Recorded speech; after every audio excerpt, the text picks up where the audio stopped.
السلام عليكم ورحمة الله وبركاته.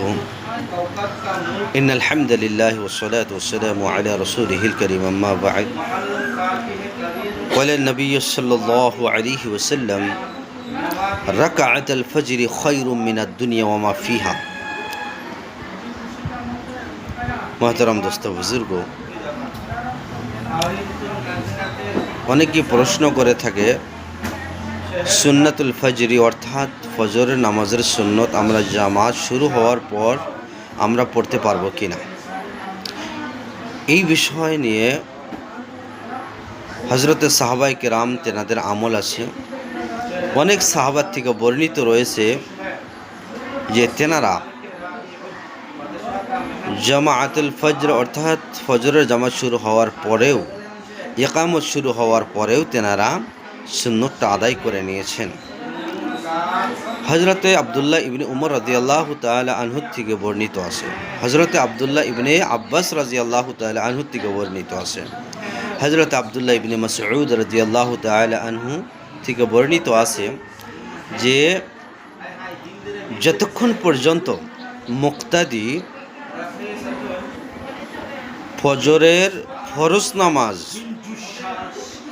শামিল হওয়া সম্ভব থাকবে ততক্ষণ পর্যন্ত তার ফজরের সুন্নতটা আদায় করা নেওয়াটাই উচিত।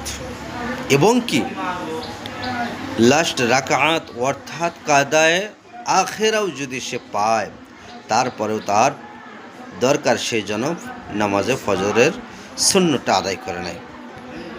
কিন্তু আর বাকি যে 4 ওয়াক্ত নামাজ আছে, জহর আছে, আসর, মাগরিব, ইশা, এগুলো নামাজের ভিন্ন হুকুম। জহরের নামাজ শুরু হয়েছে তখন আপনি আর সুন্নতে শামিল হইতে পারবেন না, আপনি জামাতে শামিল হবেন, এটাই সঠিক।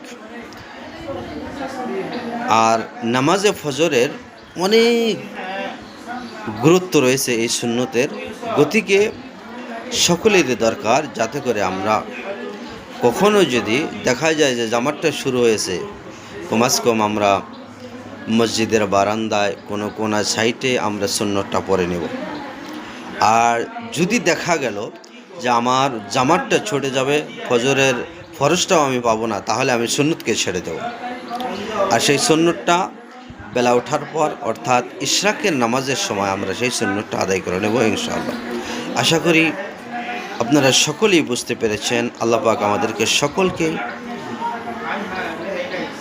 বেশি বেশি আমল করার জন্য তৌফিক দান করে সকলে বলে আমিন। ওয়া আখির দাওয়ানা আলহামদুলিল্লাহি রাব্বিল আলামিন। আসসালামু আলাইকুম ওয়া রাহমাতুল্লাহ।